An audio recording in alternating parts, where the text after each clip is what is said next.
Are we recording? I think we are. Alright, we're rambling here with Lance Ash, who is me. Oh dear me, let's see what's going on. Subaru is continuing to hold up. I like it more and more. Good car. It's a breezy day, and the old Prius would have been blown all over the road, but this thing handles it pretty well. Finished a really shitty painting. If you want to see it, you can go to my blog, lanceash.blogspot.com. And also, if you want to read my review of the second season of the new Perry Mason show, you can also go to the same place. That's lanceash.blogspot.com. That's got my online magazine and my paintings and other stuff on it. But to give you a taste of my feelings about the Perry Mason show, I liked the first season okay. I think it's a little silly that they made such radical changes to some of the characters. For instance, Della Street is a lesbian now. But that's okay. I understand that they're trying to make a statement. They're trying to be more inclusive and so forth and so on. But what really galls me is their changes to the character of Perry Mason himself. They've made him a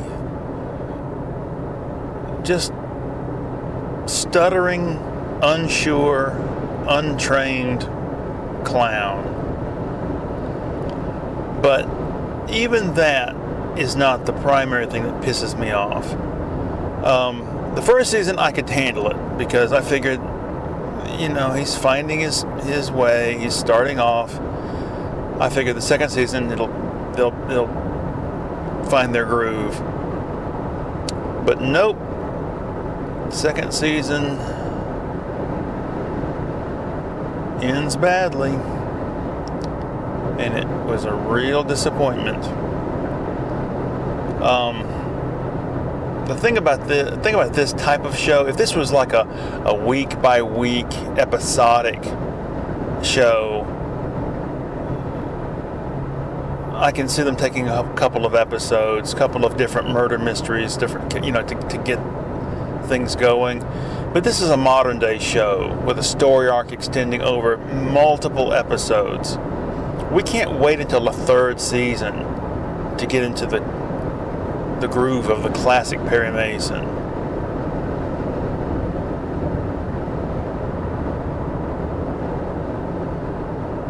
The second season has Wallace Langham, who played David Hodges on CSI, and he was one of the highlights of CSI for me. I always liked him. I always liked his character, and I always wanted to see him have more exposure as an actor. And it was nice to see him on Perry Mason. The guy who plays Perry Mason, what's his name? William Reese? His last name is Reese. R-H-Y-S. When I first started watching it, I thought he reminded me of Bill Murray, because the structure of his face and certain facial expressions he'd make. But then it hit me. No, he's more like Gene Hackman. A lot. Sometimes he makes these faces. Even some of the vocal mannerisms. Be interesting to see him play Popeye Doyle.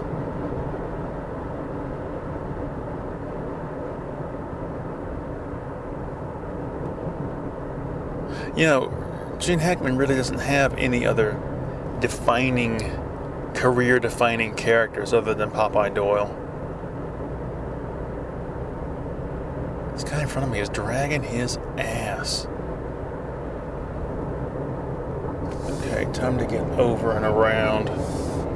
Yeah. Fun times.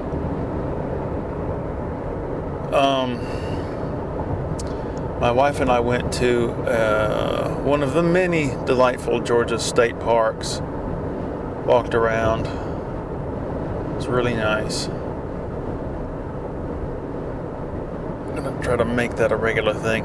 It is a stereotype of Subaru owners that they put stickers on the back of the car that reflect the hiking, camping lifestyle. And at first, my wife was like, no, we're not going to put any stickers on the car. No. And I was like, well, not even a Black Sabbath sticker? But then, when we went to the park, we bought a sticker from the park. And we're going to find a place to put it. And we might start putting them on there. Not crazy, like some people have 50 stickers on the back of the car. But maybe, 7 or 8 will. And I do want a Black Sabbath sticker. I want to get a Rammstein sticker. Oh, my shoes are too tight. Trying to think. What about this guy that was shooting his machine gun out in his front yard at night, intoxicated, and the neighbors go to the fence and say, can you stop doing that? We got a baby that's trying to sleep. And he gets angry. It's typical drunken male anger. I'll do what I want in my front yard. As a matter of fact, I'll come into your property and kill you. How about that? Yeah, there you go. Let's see the NRA defend that one.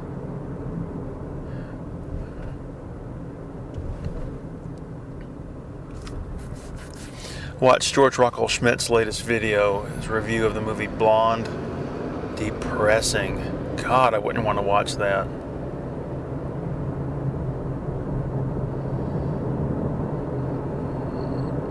But she's just the most celebrated, the most well-known of the women who've been chewed up by the Hollywood machine.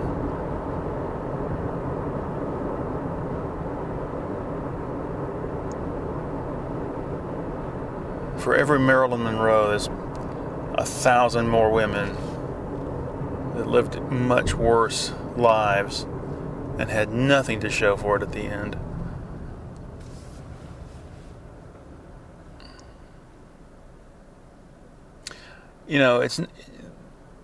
I think a lot of the Marilyn Monroe mythos is so celebrated. It's one of the reasons is because she's connected with so many other famous people. The Kennedys, Arthur Miller, Joe DiMaggio, Hugh Hefner in a way, because he got Playboy off the ground by using a naked picture of her in his first issue.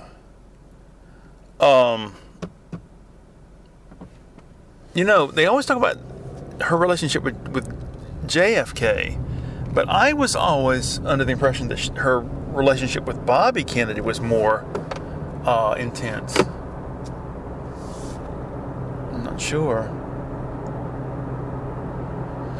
People talk about how beautiful Jacqueline Kennedy was. She really wasn't. She was close to wall-eyed.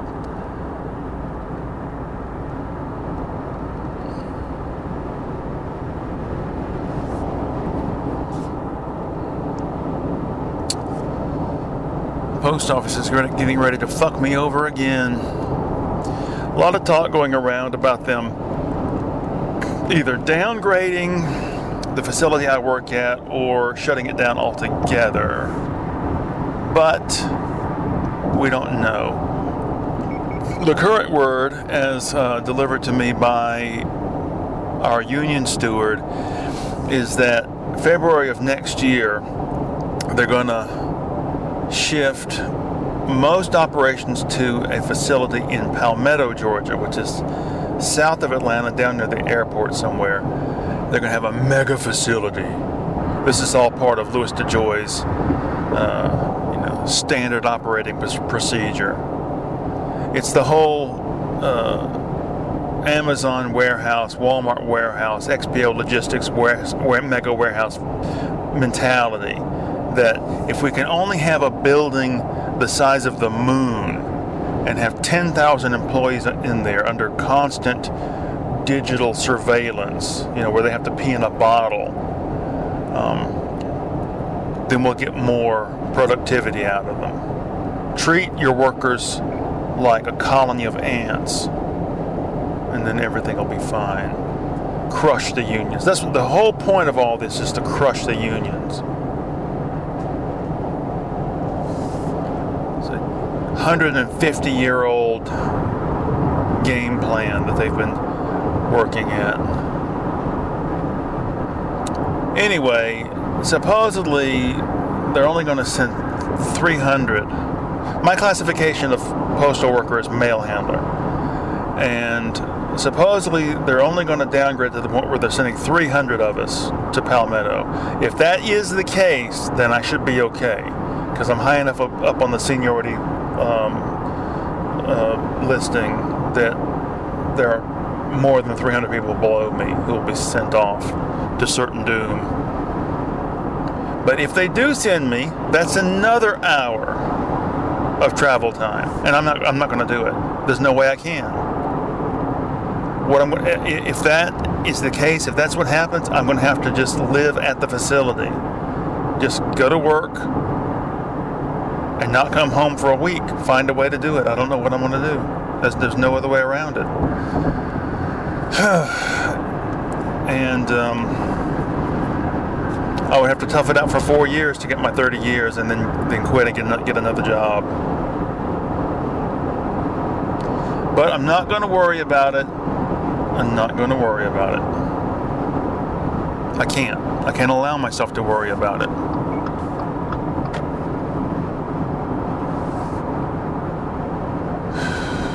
Death is coming. And the reality of death renders all of this moot.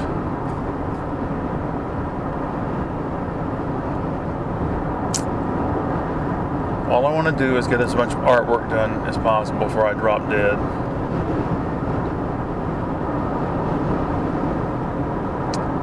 I've got a bus on my butt.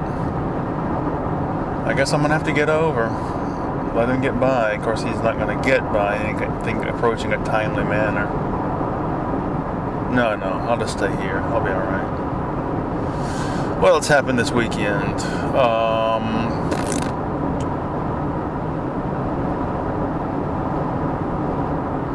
I don't like James Corden at all. It's the reincarnation of Robin Leach as far as I'm concerned. But that little skit they did with all the late night hosts together in his nightmare, I thought that was really great to see all those guys together. And David Letterman,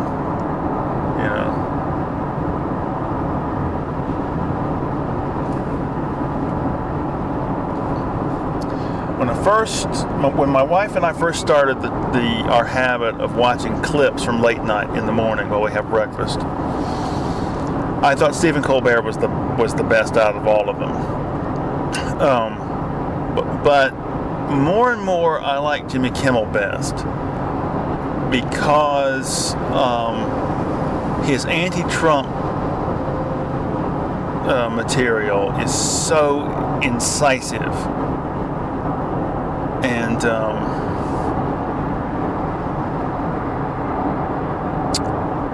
like, for instance, Fallon, he's not vicious at all. He'll say some anti-Trump stuff, but only because it's just gentle mockery of anyone, just another politician to make fun of. It's no big deal. But Kimmel actively hates him. Colbert hates him too, but he doesn't go for it. My wife doesn't particularly like Seth Meyers because he rambles a lot and he'll go off on tangents. But I like Seth Meyers a lot.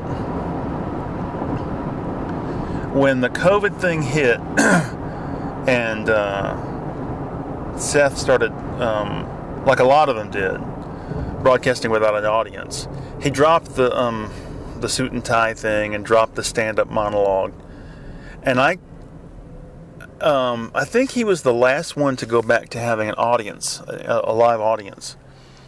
And I told some people online, he's waiting too long and he's getting too much in the habit of doing what he's doing. And I told him he's not going to go back to wearing a suit and tie and all that. And sure enough, he hasn't.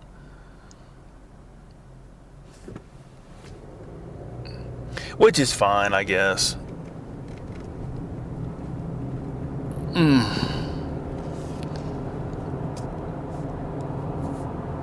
don't know. You know, I have no interest in watching any of the guests these people have. None.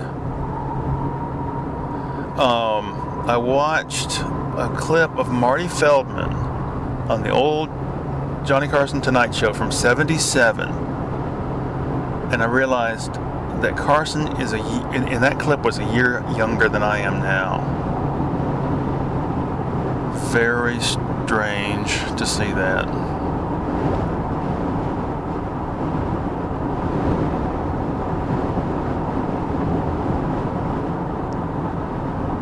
I'd like to see some clips of old, like Jack Parr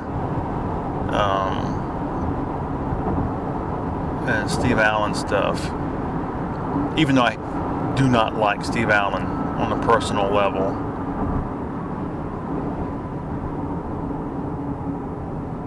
He was one of the ones that fell into the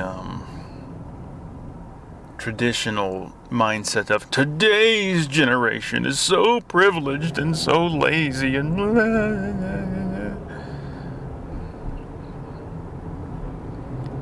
I don't feel that way. I feel sorry for today's generation, the young people of today. In my opinion, they've got it pretty bad. I don't feel that they have it so much better than we did. Oh God, the cops are out, man. State Patrol. Let's see how much time we have left on the... Okay, got about 3 minutes left here.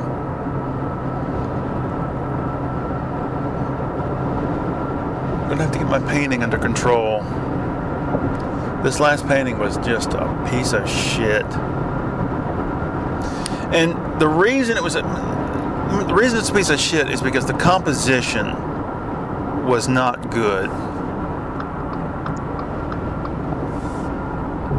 So when the composition is not good, you feel like it takes the wind out of your sails. It takes your heart isn't really in it. You don't feel like completing it properly. And also, if a bad composition makes it hard to complete something properly.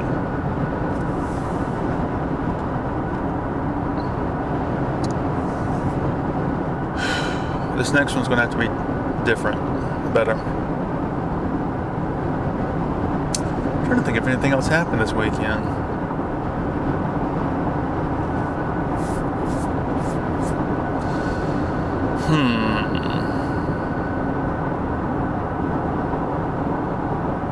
I can't think of anything.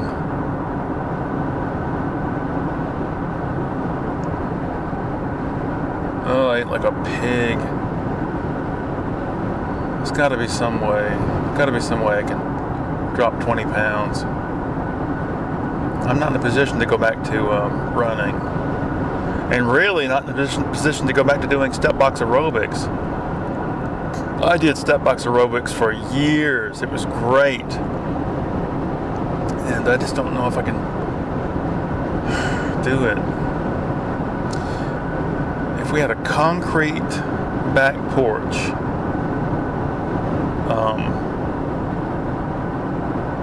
screened in, I could probably do it.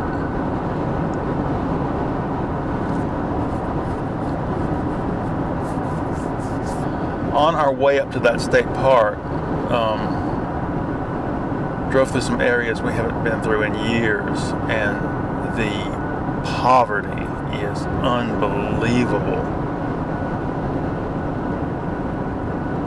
drive by these, I guess, abandoned trailer parks, and you'll see 12, 15 just battered, rusted out old trailers. Not much bigger than the back of an 18-wheeler, you know. And you think, well, surely nobody's living in them now. And even when they were, God. And you see so many trailers that are cobbled together from parts of other, you know, they'll somehow find a way to fit two trailers together and then a bunch of other stuff, and just, you know, this Frankensteinian creation.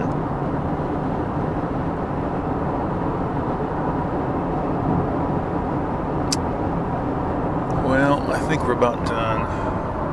Yep. All right. I promise you, next episode, I'll have some themes written out.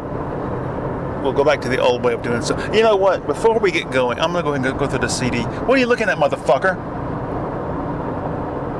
We'll go through the CDs in my bag. We'll go back to that old thing. All right, what do we got here? Oh, wait a minute. My wife set the fucking... No wonder. There we go. She set the distance between the car in front of me and my car too far away. All right, we have Madhouse, number 8. This is the Prince jazz project thing. Stevie Nicks, Belladonna, her first solo record. Andy Summers, The Golden Wire. What's this? Shostakovich, 14 and 15, string quartets. Windham Hill, piano sampler. George Winston, Linus and Lucy, the music of Vince Guaraldi. And then another version of the same. One is a factory-made copy, and the other is a copy I made of a CD. I'm going to test and see if they're the same thing. This is a band called... What the hell is the name of this band? The Last Drop. I ordered this through the mail years ago from the Music Cartel, Rise Above Records. Years ago. God. 20 years ago.